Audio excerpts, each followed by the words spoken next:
Good morning, everybody. You will get a coffee break, but you need to stay awake, and because we have really important things to talk about. And we have a fantastic panel. We have some people joining us later. I have a statement I can read. One of our, Ramona Siqueira, is unable to join us. She had an emergency, but we have a lot to talk about. So I wanted to start off this panel about diversity and say that the lack of diversity in trials is not a new problem. I don't know if are we displaying the slides? Can you see if the slides can be displayed? There we go, perfect. So this has been a long-standing problem, and we simply haven't solved it. And we're hoping to hear about why and what it is that we're going to do about it. It's been very slow to change. Very timely publication in BMJ from a couple of days ago basically was a survey on trials from through 2017. This was looking at novel oncology products approved by the FDA from January of 2012 to 2017. They were looking at transparency and representation of women, older adults, and racial and ethnic minority patients. They looked at the trial level, the product level, the sponsor level, and I would recommend that everyone read this article. Turns out that there were 59 novel products approved. There are 25 sponsors and 64 pivotal trials. Remarkably, only 24% even reported on race and ethnicity. How did these even get to publication without that? And we're going to hear later from Congresswoman Anna Eshoo about her bill that got through the omnibus that is now going to make this a requirement, reporting a requirement. Things are changing.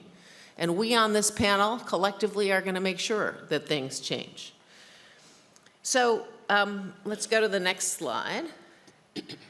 And it's very interesting. This was so why is this really important? I was asked to write a commentary about a trial that was reported in New England Journal about a CDK4/6 inhibitor in advanced breast cancer and published in the New England Journal. And as I was reading through the paper, I noted that the accrual of African American women was 2.5%. And yet, it's in the New England Journal. And so why does this matter? In the I-SPY trial, this is a platform adaptive trial that we run where we have 12% African American women, and this is not an accident. It's by design of where our centers are and who our trial leaders are. It turns out in this trial, we're giving these drugs before surgery. If you have a complete response to therapy, you have the same great outcome as anybody else.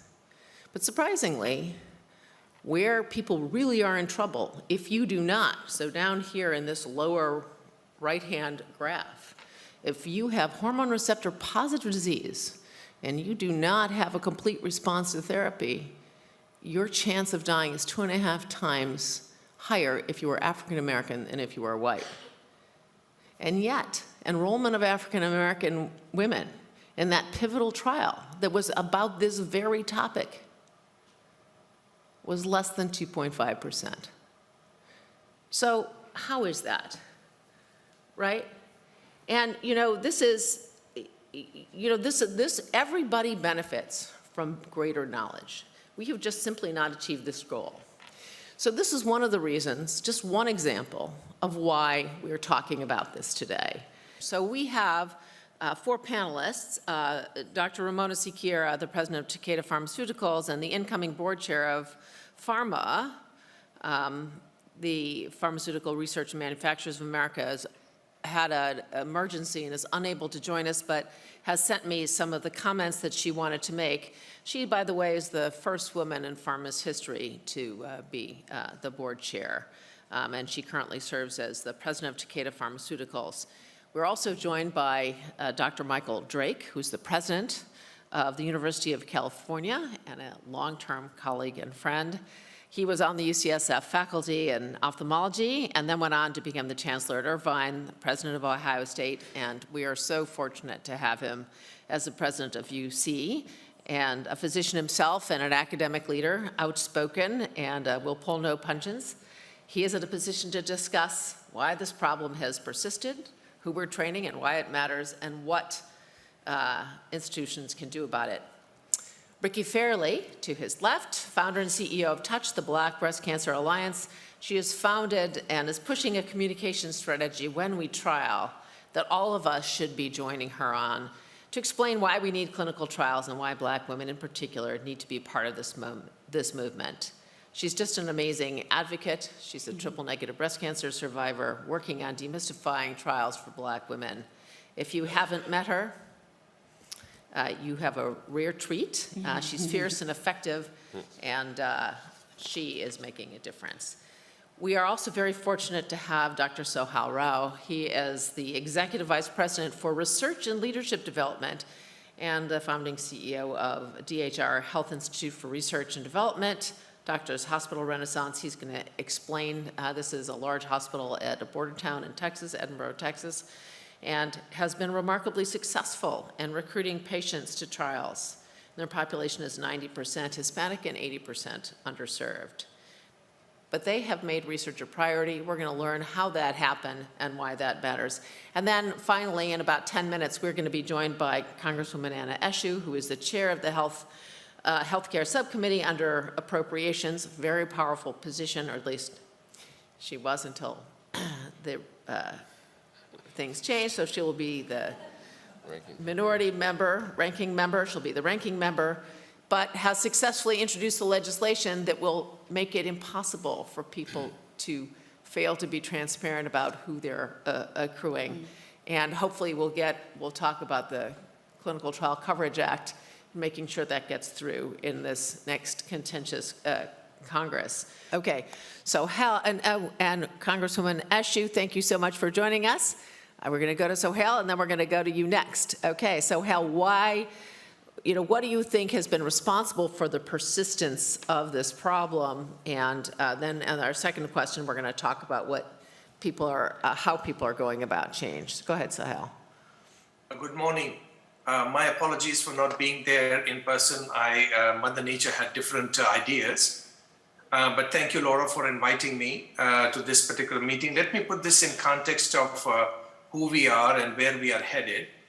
About 20 years ago, so we are basically serving the border town in the deeper part of South Texas, which is called the South Pole of United States. We have a population of about 2 million that we actually serve. About 20 years ago, the physicians in this particular area decided that they actually want to change the delivery of healthcare, which was largely supported at that time and delivered by corporate hospitals. So they put together a physician-owned hospital, which is now the largest physician-owned hospital in the United States, in one of the counties, the Hidalgo County in Edinburgh. And about 6 or 7 years ago, they came to this idea that without research, this particular hospital's mission is not going to be fulfilled.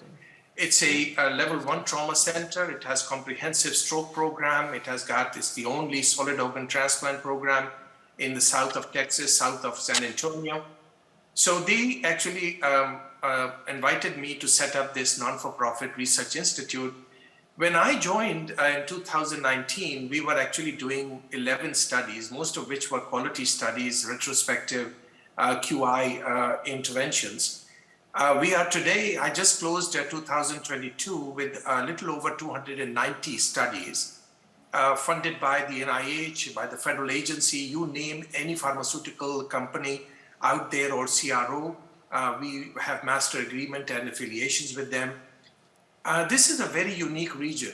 And so this all happened in the last 4 years.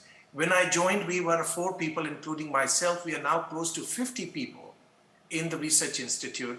And it's all because of the strong partnership that this particular institute has built with DHR and also with the state, I must say. The state is extremely supportive. of some of the work that we are doing in this part of the country. Now, this is a very unique region and a unique population. As Laura said, this is a border town. It has got a population that we serve of over 2 million people, which in reality is not a small population. It's actually more than combined North and South Dakota, if you may just put something in context. It's also one of the fastest growing communities in the United States. It has a very poor access to medical care. There are a number of rural areas. It's a very high incidence of underinsured or uninsured people. The poverty levels are very high. And because of all the things that I have just mentioned, and also, by the way, somebody mentioned the educational level. I think it was the previous speaker, but the level of education is also something to be desired. The chronic diseases, any chronic disease that you can think of is in double digits. I mean, if you say it's more than 20% and you had no idea what the percentage was, you probably would be close to right. So the chronic diseases are extremely high, from diabetes to cancers to cardiovascular diseases, you name it. There is also a palpable cultural resistance to getting involved in clinical research among Hispanics. It's more than 95% of the people are Hispanics of Latino region here. And there is a palpable resistance to getting and because of all these, there is also very high, even if we do recruit patients, there is a very high incidence of loss to follow-up for the things that I have just mentioned. So what have we tried to do? Clearly, doing the same thing that we have done in the past is not going to work, because it required some really disruptive intervention. So one of the things we did was that we actually started educational programs. We used to go to bingo parties. We went to malls. We went to healthcare fairs, but these were patients talking to the patients. It was not physicians or coordinators talking to the patients. It was not physicians or coordinators talking to the public. It was the patients who have been benefited from being part of clinical trials, who actually went out, devoted their time and their energy to actually recruit and inform their colleagues. We also partnered with local Chamber of Commerce so that we can actually be part of that. We even went to colonias, which are actually very, very important areas that we need to focus on. And what we realized was, in this particular process, that the people we were talking to, perhaps, it's important, but perhaps were not the right people. These were first generation individuals who have come into this particular country. They went into farming. They worked hard to actually put 2 meals on the table. Their understanding of what we were talking, although it was in their language, from their colleagues, from their friends, was not very high. They were actually going back to their kids, those who were in high school and colleges, asking them for advice. So we started a program working with 52 independent school districts of how we can actually teach high school students the importance of research, the crisis of public health crisis that is going through in this particular part of the world. And that has actually, that's almost like cover to cover, making sure that everyone with the need to know knows about the importance of research and how it can minimize the public health crisis that is going on. What else did we do? We took research to the patients. We understood that these are uninsured patients, that their access to medical care is very poor. So we decentralized the clinical trials. We now have clinical coordinators and physician and mid-level providers who actually go to patients' home for follow-up visits. So the patient doesn't have to come to our center. So that's one of the important thing, and a very important one is C3FIT, which is the post-discharge stroke care, which is funded by the federal government. And in this particular trial, although there are 18 centers in the United States, we are, along with Vanderbilt, the center which has actually recruited the most patients in the shortest possible period of time. And that's because we created this decentralized clinical trial model. We are also creating a brick and mortar facilities which are distinct from the main center, so that patients can come there for more advanced treatment like infusion therapies or any other treatment that they need. And for that, I must congratulate and thank the state for partnering with us in moving it forward. We also created a very strong print and digital marketing strategy.